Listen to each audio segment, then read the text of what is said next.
is Nabila Khan. I am your PG class teacher. Today is Thursday and date is 3rd December. Today we will learn page number 9 and आज हम बे learn करेंगे। बे की आवाज़ क्या होती है? बे की आवाज़ बा होती है और बे के नीचे एक नुक्ता होता है।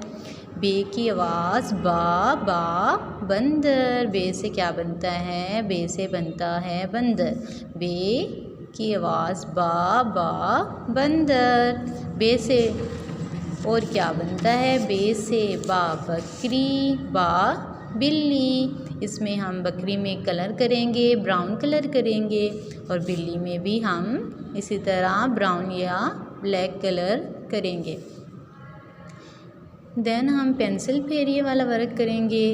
हमने यहाँ पर बे को ट्रेस करना है। बे को कैसे बे को ट्रेस करेंगे? हम ये फर्स्ट वाले डॉट से इसको स्टार्ट करेंगे और देन नेक्स्ट और फिर इसी पैटर्न को यहाँ तक हमने इसको ट्रेस कर देना है बे को।